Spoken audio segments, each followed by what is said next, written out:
Okay, so we have a 2004 Hyundai Santa Fe with a 2.4 liter engine. What would happen is it would start sometimes and sometimes not, or it would start and then it would shut off after about 10 seconds. So And another thing it was doing was when you're driving it, it would just completely just cut out yeah. in the middle of driving, and you'd just be stranded in the middle of the road somewhere. Yep. Which is what happened to me. Well, we determined that it was a crank sensor, and so. What made you think it was the crank sensor? You know, honestly, I didn't really check for spark or check for anything, just the symptoms. And also, we couldn't get it started one day because we had to get it in the garage, so I started messing with the plug for the crank sensor, and then it started. So at that point, I was leaning toward crank sensor. So we started taking everything apart, and the crank sensor's right here. You see it right there. You can see where it's cracked in that area. And this is probably the original crank sensor, but we're going to have to replace it. And why is it necessary to take off all that cover? And I mean, it's the only way to get to it. This is the way they made it. But this, if you come up top here, you look right here. This is the plug-in, and it goes right here and down there to what you saw. And this plug-in comes over here and runs along here, and it plugs into. The plug-in is somewhere around here, but it was hooked onto here. Let me see where I can find the plug-in at. Here's the plug-in right here. That's where it plugged in. Right. Okay. So it was attached right here like that. Yep. And it was plugged in.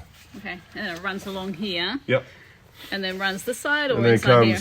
And then it was like that. Okay, I gotcha. Cool. All and right. it comes down here. Inside there. And we're going to disconnect it. And we're going to disconnect it down there, 2 10mm bolts. Mm-hmm. And we're going to replace it with an aftermarket one. So what parts did you have to remove from this area? Like, did you have to loosen We had up to take the the motor mount out. Uh-huh. We had to take the front timing cover off, the top and the bottom. Okay. We had to remove the power steering pump. We had to move it out of the way. Okay. Is it completely like loose? Yep. Or is it just It's completely loose. Okay. The entire power steering bracket that fastens it to the block is completely off. Okay. So it's just kind of sitting there. There was 4 bolts that had to come off to kind of move it out of the way. Yeah. So that was kind of wedged up against the sensor and everything, right? Uh-huh. Yep. And then we had to take the water pump pulley off because that was in the way. Water pump pulley has to come off in order to get the timing cover off. So we had to jack the engine up to get the water pump pulley off. Yeah. So it's quite labor intensive to do this job. Okay. This is not for a novice or a rookie.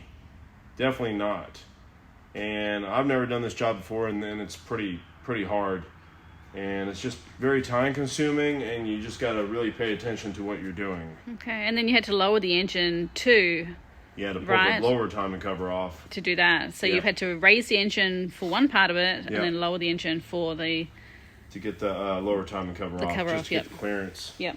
You can see we lowered it there to the point where this little filter almost touches the frame, and you've got a little bit of room there, so it's not completely touching. But yep. So what's the plan now? We're gonna take that crank sensor off, and we're gonna replace it. Yeah. So hopefully it fixes the issue with this car. We're not gonna change the timing belt or anything like that. It's got kind of high miles on it, this car, and it's old. It's got peeling clear coat. Yep. It's not really worth doing any more than what we have to do. Exactly. It's at the end of its life. Yep. It's needing way too much. Yep. It's just to keep it going for a few more months longer, maybe 6 months, hopefully a year, who knows. And then we give it, basically it will go to a salvage yard at that point. But anyway, this is just to tie it over, keep it going a little bit more. And cool. All right, well, this is... we'll give you an update. If this succeeds and this works and solves the issue we're having with this car, we'll let you know. Yep. But this is the process that we took to get it to this point. Thanks for watching.